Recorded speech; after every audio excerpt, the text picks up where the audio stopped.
Welcome to this episode.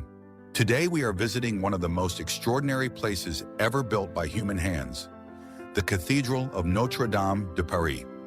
Rising from a small island in the heart of the River Seine, known as the Ile de la Cité, this building has stood for over 860 years as the beating heart of Paris, of France, and of Western Christendom.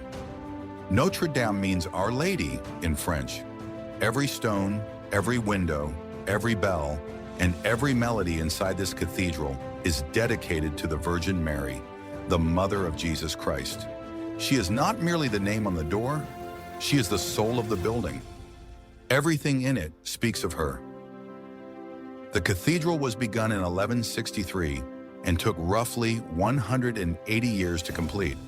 It was the most ambitious Gothic cathedral of its age, and its builders invented architectural solutions that no one had ever used before. It became a model for churches across all of Europe. Over the centuries, Notre Dame witnessed the coronations and funerals of kings, the rise and fall of empires, the fury of revolution, and 2 world wars. It survived desecration, neglect, and near demolition. Then on the 15th of April 2019, the world watched in horror as its medieval timber roof burst into flames. Yet once again, Notre Dame endured. And on the 7th of December 2024, after 5 years of painstaking restoration, it reopened its doors to the world. This is its story. Chapter 1. Architecture. To understand Notre Dame, we must first understand the world in which it was born. In the 12th century, Paris was a city bursting with energy. Its population was growing rapidly. Its university was drawing scholars and students from across Europe. And the Ile de la Cité was a crucial crossing point on the Seine, a place where pilgrims, merchants, and the faithful all converged. The old Cathedral of Saint-Étienne, which had occupied the same site since the 6th century, was crumbling and far too small. Something new was needed, something extraordinary. The man who had the vision was Maurice de Sully, Bishop of Paris. His personal story is remarkable in itself. He was born around the year 1120 in the village of Sully-sur-Loire, in the Loire, the son of peasant woodcutters. As a young man, he walked to Paris, reportedly begging for bread during his studies, and through sheer brilliance rose to become one of the most influential churchmen in France. In 1160, now Bishop of Paris and a close friend of King Louis VII, he conceived the plan to demolish the ancient ruins on the site and build an entirely new cathedral in the radical new style emerging from the workshops of the Ile-de-France, a style we now call Gothic. The foundation stone was laid in 1163 in the presence of Pope Alexander III and King Louis VII himself. Construction unfolded in 2 broad phases over nearly 2 centuries. The first phase, lasting from 1163 to roughly 1250, saw the choir, the nave, the aisles, the galleries, the western facade, and the 2 towers rise to completion. The high altar was consecrated in 1189, though Maurice de Sully himself died in 1196, never having seen his great cathedral finished. The second phase, from roughly 1250 to 1345, brought the cathedral into the even more refined and luminous, rayonnant Gothic style that had emerged in the meantime. It is during this second phase that we finally have names for the master builders. Jean de Chelles directed the construction of the north facade and the great north transept from around 1250. His successor, Pierre de Montreuil, completed the south transept, added the apse chapels, and designed the extraordinary flying buttresses of the choir. These architects were not merely builders, they were inventors. And what did they invent? Notre Dame sits at the very origin of 3 architectural revolutions that together transformed the face of European architecture forever. The first is the pointed arch. Unlike the heavy rounded arches of the earlier Romanesque style, the pointed Gothic arch distributes the weight of a ceiling or vault downward and inward more efficiently, allowing walls to climb to previously impossible heights. The interior nave of Notre Dame rises 33 meters, more than 100 feet, into the air, making it one of the tallest interior spaces in the Christian world at the time of its construction. The second innovation is the ribbed vault. Instead of a single curving ceiling pressing down uniformly along the full length of a wall, ribbed vaults concentrate all the structural forces at specific crossing points, like the ribs of an umbrella. The panels of stone between the ribs carry no structural load at all. This seemingly small change had a profound consequence. The walls between the pillars were suddenly free of their load-bearing duty. The builders could pierce them with enormous windows, flooding the interior with light. For medieval theology, this was not merely an aesthetic choice. Light was understood as a direct symbol of the divine presence. To walk into Notre-Dame was to walk into God's light, transformed and colored by glass as sunlight passes through a prism. The third innovation, and perhaps the most visually dramatic, is the flying buttress. These great stone arches spring outward from the upper walls of the cathedral and come to rest on tall outer piers, absorbing the enormous lateral thrust of the vaulted ceiling and redirecting it safely into the ground. Here is the surprising truth. The flying buttresses of Notre-Dame were not part of the original design. They were an emergency measure. As construction of the nave walls proceeded and the builders pushed higher and thinner than anyone had dared before, cracks began to appear in the stone. The walls were buckling under the lateral thrust. The architects invented the external arch supports and placed them at precisely the points of failure, and the cracking stopped. What began as a repair became the defining ornament of Gothic architecture, copied at cathedrals across Europe from Cologne to Canterbury. The western facade of Notre-Dame is the face of the cathedral. The first thing most visitors see, and perhaps the most photographed Gothic facade in the world. It is organized in 3 horizontal levels and 3 vertical bays, creating a grid that is at once rigorously logical and endlessly detailed. At the bottom are the 3 great portals. Above them runs the Gallery of Kings. Above that, the great west rose window. And above that, the 2 massive square towers. The 3 portals are the cathedral's Bible in stone, designed for a medieval population that was largely unable to read. Each one tells a story. The left portal, known as the Portal of the Virgin, is the cathedral's declaration of its dedication. It shows the death of Mary, her assumption into heaven, and her coronation as Queen of Heaven by her Son. The central portal, the largest, depicts the Last Judgment. Christ enthroned in glory, the dead rising from their tombs, angels weighing souls, the blessed ascending to paradise, and the damned dragged in chains toward hell. The right portal tells the story of the Nativity and the life of Saint Anne, the mother of Mary. The 3 rose windows are among the supreme masterpieces of medieval glasswork. The west rose window, dating from around 1225, is the earliest and the smallest, approximately 9.5 meters across. The north rose window, completed around 1250, is dedicated to the Virgin Mary and shows her enthroned at its very center, surrounded by prophets and kings of the Old Testament. Medieval theologians wrote that as sunlight enters a piece of glass, takes on its color, and emerges still as light, not diminished but transformed, so too did the Son of God enter the womb of Mary and emerge as the incarnate Lord. Standing in the nave of Notre-Dame in the afternoon, with the light of the north rose flooding over you, is to stand inside that theology, to feel it with the body rather than only the mind. The south rose window, approximately 12.5 meters in diameter, was a gift of King St. Louis, Louis IX of France, and is dedicated to the New Testament and to Christ triumphant. Around Christ at its center in 4 concentric rings are apostles, saints, martyrs, and angels, many of them the patron saints of France and Paris, including Saint Denis, the first bishop of Paris, depicted in the French tradition carrying his own severed head after his martyrdom on the hill of Montmartre. The 19th century brought a massive restoration under the architect Eugène Viollet-le-Duc. Beginning in 1843, he worked for 2 decades, rebuilding the Gallery of Kings, restoring the portals, and adding a new, taller spire to replace the medieval one removed in the 1780s.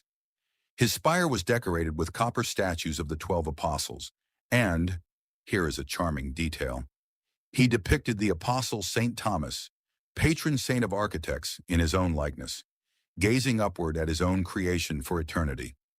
Viollet-le-Duc also invented the famous chimeras and gargoyles of the upper gallery.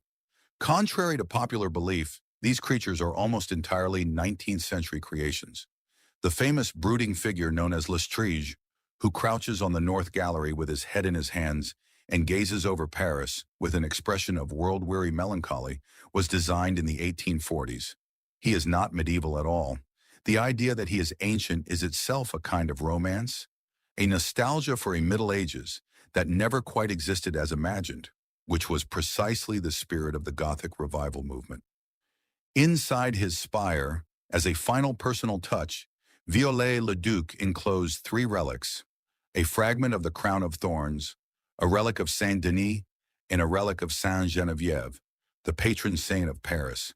The spire itself became a reliquary, reaching toward heaven with its roots in the bones of the saints, until its collapse in the fire of 2019. Chapter 2. History. Notre-Dame has not merely witnessed the history of France. In many moments, it has been the very stage on which that history was performed. The cathedral was not long finished before it took its place at the center of French political life. In 1302, King Philip IV, known as Philip the Fair, convened the very first Estates General in French history within its walls. That gathering of clergy, nobility, and commoners was a forerunner of France's entire parliamentary tradition.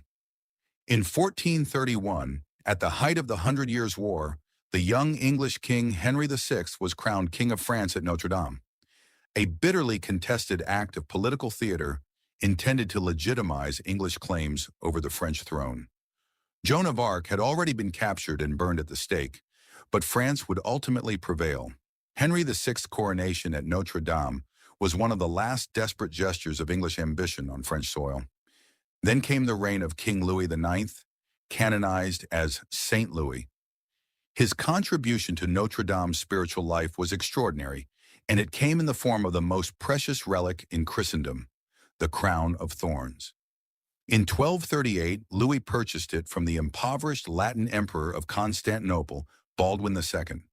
The price was staggering, 135,000 livres, roughly half of France's entire annual royal revenue. To put that in perspective, the Sainte-Chapelle that Louis subsequently built to house the relic cost only 40,000 livres to construct. When the crown arrived in Paris in August 1239, Louis laid aside his royal robes, dressed himself in a simple linen tunic, and carried the relic barefoot through the streets in solemn procession to Notre-Dame. It eventually made its permanent home in Notre-Dame's treasury, where it remains today. The French Revolution brought Notre-Dame its darkest chapter. In 1793, the revolutionary authorities ordered the removal of all religious symbols from the cathedral. The 28 stone figures of the Gallery of Kings on the western facade were systematically decapitated. The crowds had mistaken them for French monarchs, which they were not. They were in fact the kings of Judah and Israel from the Old Testament. Their stone heads were thrown into a ditch where they lay forgotten until 1977, when they were rediscovered during construction work. Then on the 10th of November, 1793, Notre-Dame was formally transformed into a temple of reason, a state-sponsored atheist institution intended to replace Christianity. Inside the nave, an artificial mountain was erected, topped by a Greek temple to philosophy and an altar to reason. Young women in tricolor sashes performed ceremonial dances around an actress representing the goddess of reason. The stained glass was shattered, altar pieces were slashed, and the bells, save the great Emmanuel, were melted down for cannon metal. It was a thoroughgoing desecration that left the building in a state of ruin. It was partly rescued by a novel. In 1831, Victor Hugo published Notre-Dame de Paris, known in English as The Hunchback of Notre-Dame. Hugo wrote it deliberately to awaken public outrage at the neglect of France's medieval heritage, and it worked. The novel sparked a popular movement that eventually led to the Great Restoration of the 19th century. It is one of history's more satisfying ironies. A fictional story about a cathedral helped save a real one. Then came Napoleon. On the 2nd of December, 1804, Napoleon Bonaparte chose Notre-Dame for his coronation as Emperor of the French. a theatrical statement of reconciliation with the Catholic Church after the ravages of the Revolution. Pope Pius VII traveled from Rome to perform the anointing. The ceremony accommodated around 10,000 spectators through temporary tiered seating throughout the aisles and transepts and lasted more than 5 hours. At its climactic moment, Napoleon stepped forward, took the imperial crown from the hands of the Pope, and placed it on his own head. He then crowned Empress Josephine himself. The Pope, deeply humiliated but powerless, is said to have whispered to those beside him, "What a comedy." The painter Jacques-Louis David immortalized the moment in his enormous canvas, now hanging in the Louvre.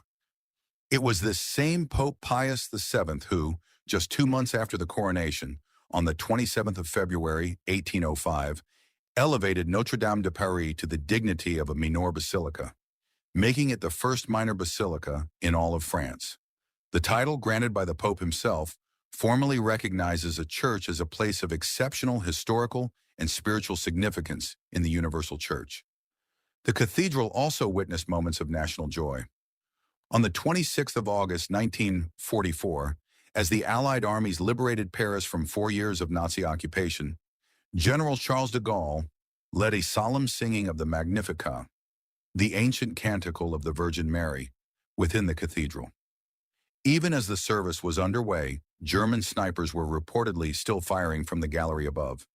The sound of the great Emmanuel bell ringing across Paris the previous day had announced the liberation to the entire city.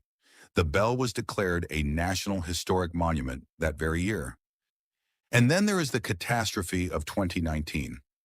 On the evening of the 15th of April, fire broke out in the attic of the cathedral during ongoing restoration work. The medieval timber roof, nicknamed La Forêt, meaning the forest, for the extraordinary density of its oak beams, had been bone dry for 8 centuries. It burned ferociously. Within an hour, the entire roof was alight. At 9:53 in the evening, the 19th century spire of Viollet-le-Duc collapsed in a shower of sparks and fell through the burning roof, live on television, before the eyes of a horrified world. Crowds gathered on the banks of the Seine, weeping. Yet here is where the medieval builders proved their genius one final time. The 13th century stone vaults held. They acted as a perfect fire barrier. The walls, the towers, the western facade, all survived. Police officers and cathedral staff formed a human chain to rescue the Holy Crown of Thorns from the flames before they could reach the treasury. The reconstruction became a global event. 150 countries contributed donations. Approximately 700 million euros were raised. Some 2,000 workers, architects, stonemasons, roofers, glass workers, organ builders, bell makers, and many more, gave years of their working lives to the task. 2,000 oak trees were felled, their wood used to reconstruct the timber roof in the medieval manner. On the 7th of December 2024, world leaders and dignitaries gathered for the solemn reopening ceremony. Notre Dame had endured again. Chapter 3. Spiritual Importance. For all its architectural glory and historical drama, Notre Dame is first and foremost a house of prayer. To understand what it means spiritually, we must begin where it began, with the Virgin Mary.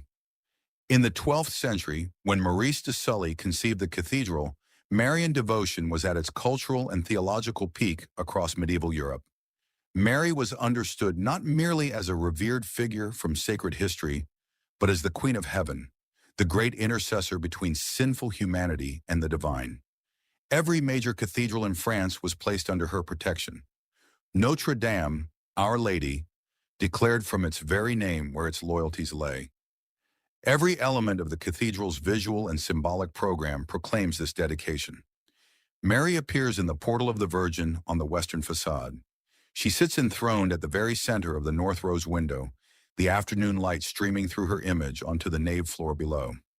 She stands in the cathedral's principal interior statue, known simply as Notre-Dame de Paris, a stone figure before which the faithful have knelt and prayed for centuries. Even the theology of light encoded in the rose windows is Marian in character. Just as sunlight enters a piece of glass, takes on its color, and emerges still as light, not diminished but transformed. So too in medieval theology did the Son of God enter the womb of Mary and emerge as the incarnate Lord. Standing in the nave of Notre-Dame as the afternoon light comes through the north rose window is to stand inside that mystery, to feel it with the body rather than only the mind. The cathedral carries three of the most sacred relics of the Passion of Christ: the Holy Crown of Thorns, a fragment of the true cross, and a nail used in the crucifixion. These relics arrived in Notre-Dame over the course of the 13th and 14th centuries, transforming the cathedral into one of the greatest pilgrimage destinations in the Christian world. Since January 2025, following the cathedral's restoration, the Crown of Thorns has been exposed for veneration every Friday at 3 o'clock in the afternoon, the traditional hour of Christ's death on the cross. One of the most touching episodes in the cathedral's spiritual history is the vow of Louis XIII. In 1638, the King of France had no heir after more than 20 years of marriage. In a moment of profound personal faith, Louis XIII made a solemn vow to the Virgin Mary. If God would grant him a son, he would consecrate France, his person, his crown, his state, and all his subjects, to her protection. On the 10th of February 1638, he signed a royal declaration placing the entire kingdom under the patronage of the Blessed Virgin Mary. He also vowed to build a new high altar for Notre Dame. That same year, on the 5th of September 1638, a son was born. He would become Louis XIV, the Sun King. The high altar was eventually completed under his reign, featuring the magnificent sculpture of the Pietà by Nicolas Cousteau that still graces the cathedral today. And every year, on the 15th of August, the Feast of the Assumption of Mary, the Archbishop of Paris presides at a solemn mass and procession, during which the full text of Louis XIII's vow is read aloud and renewed. France is consecrated to Our Lady once again. This tradition has continued, with very few interruptions, for nearly 400 years. Notre Dame's contribution to Western music is as profound as its contribution to architecture, and it deserves to be told as part of its spiritual story. Between roughly 1160 and 1250, a group of composers working at and around the cathedral accomplished one of the most remarkable revolutions in the entire history of music: the invention of polyphony as a sophisticated written art form.